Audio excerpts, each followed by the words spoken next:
सोचो, तुम्हारे अंदर एक पावर छुपी है जो दुनिया को तुम्हारी बात सुनने पर मजबूर कर सकती है।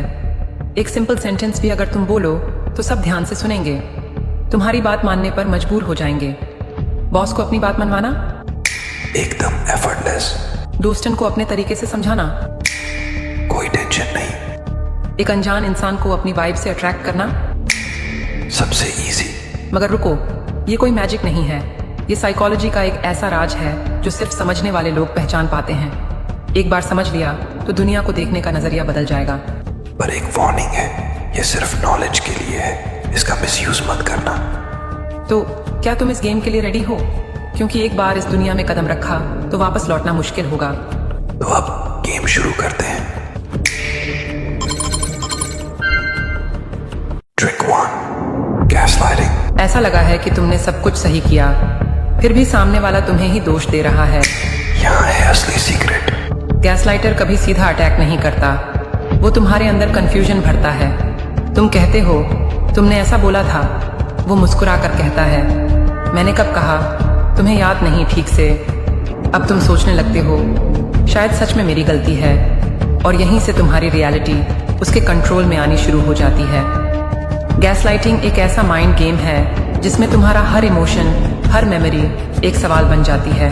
यहाँ से असली गेम शुरू होता है। तुम रोते हो, वो कहता है तुम ड्रामा कर रहे हो।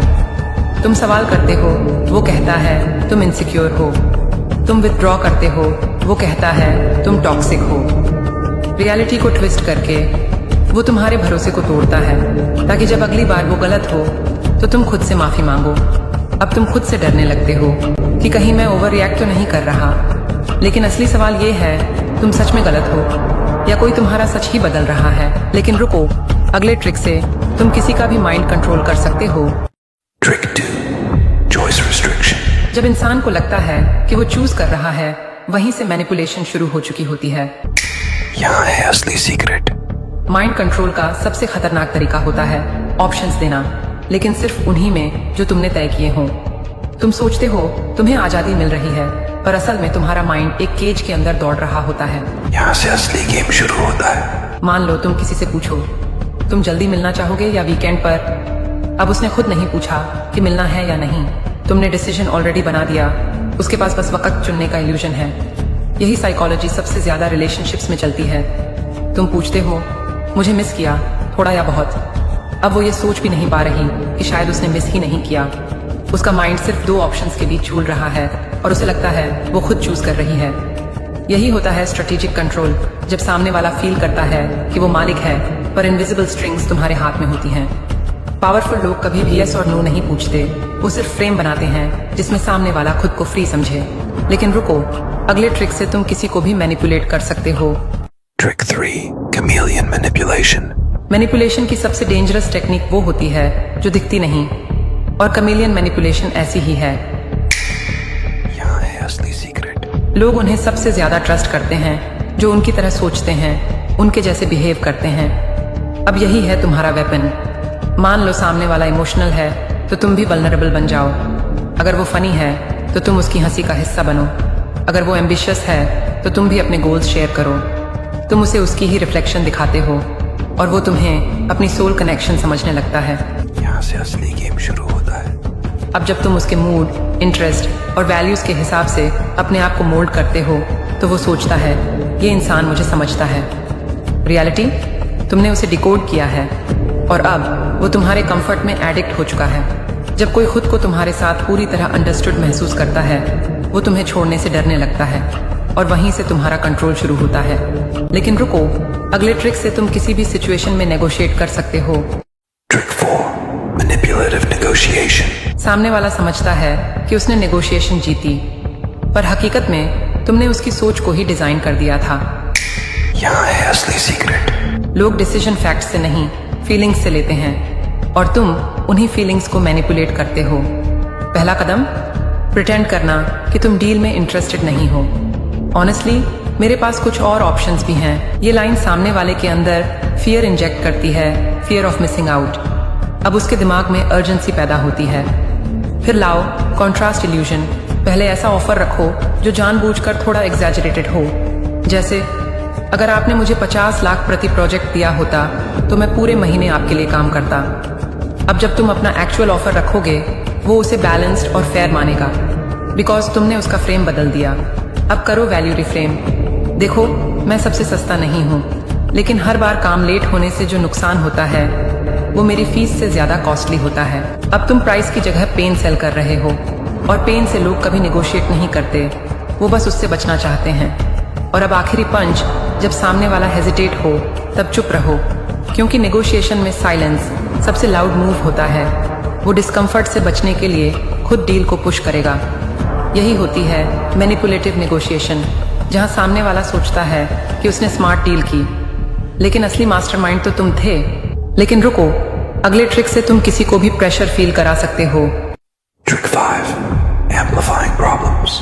अगर तुम चाहते हो कि कोई तुम्हारी बातें सीरियसली ले, तो सबसे पहला काम है उसकी छोटी गलती को बड़ा बनाना।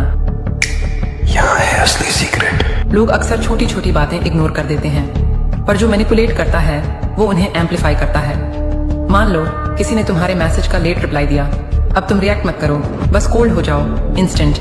जब वो पूछे क्या हुआ, तो कामली बोलो, मुझे लगा तुम बदल गए हो।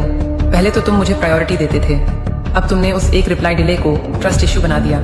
अब वो गिल्ट फील करेगा, जस्टिफाई करने लगेगा, और उसी पल तुम इमोशनली अपर हैंड पर आ जाओगे। यहाँ से असली गेम शुरू होता है। अब वो कॉन्स्टेंटली तुम्हें समझाने की कोशिश करेगा, और तुम बस उसकी रिएक्शन को रीड करो। कंट्रोल तुम्हारे पास आ जाएगा।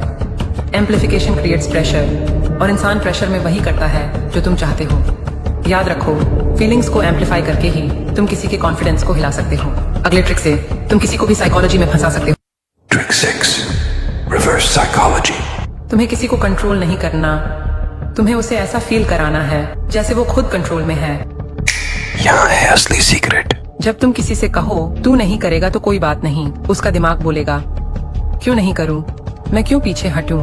यही होती है रिवर्स साइकोलॉजी, जहां तुम सामने वाले को इनडायरेक्टली उसी तरफ खींचते हो जहां से वो खुद भाग रहा था। अब ध्यान दो, जब कोई कहे मुझे थोड़ा स्पेस चाहिए, तुम कहो ठीक है, शायद यही सही है। अब उसका दिमाग कहेगा वेट, वो इतनी इजीली क्यों मान गया, क्या इससे कोई फर्क नहीं पड़ता। यहाँ से असली गेम शुरू होता है। अब वो तुम्हारी अटेंशन के लिए क्रेव करेगा, क्योंकि तुमने वो किया जो वो एक्सपेक्ट नहीं कर रहा था। ह्यूमन माइंड हमेशा उसी चीज के पीछे भागता है जो उसे रेजिस्ट करती है। तो अगली बार जब तुम किसी को पास लाना चाहो, उसे दूर जाने की इजाजत दे दो, क्योंकि रिवर्स साइकोलॉजी में तुम नहीं बोलते, तुम उसका ईगो उससे बात करवाते हो। लेकिन रुको, अगले ट्रिक से तुम किसी का भी माइंड कंट्रोल कर सकते हो। Trick 7. Self-calming and satisfaction. तुम जानते हो असली लड़ाई बाहर वालों से नहीं होती। असली जंग तो तब होती है जब तुम्हारे अंदर बवाल मचा हो और बाहर से सब कुछ नॉर्मल दिखाना पड़े। यही होता है सेल्फ कंट्रोल, ताकत की सबसे अंडररेटेड फॉर्म। यहाँ है असली सीक्रेट। जब कोई तुम्हें उकसाता है और तुम फिर भी जवाब नहीं देते, वो साइलेंस सिर्फ चुप्पी नहीं होती, वो डोमिनेंस होती है, क्योंकि जिसने खुद को जीत लिया वो किसी और से हार ही नहीं सकता। जब दिमाग ओवरथिंक कर रहा हो तो उसे एक कमांड दो, अब मैं ब्रीथ कर रहा हूँ, सोच नहीं। जब दिल टूट रहा हो तो खुद को पकड़ो और खुद से बोलो अब कोई और मुझे कंट्रोल नहीं करेगा। सेल्फ काल्मिंग का मतलब है इमोशन से दूर भागना नहीं, बल्कि उसे पास बैठाकर भी खुद पर काबू रखना। याद रखो, लोग उसी पर हावी होते हैं जो खुद से हारा हुआ हो, लेकिन जो अंदर से स्टेबल है उसे कोई नहीं लड़ सकता।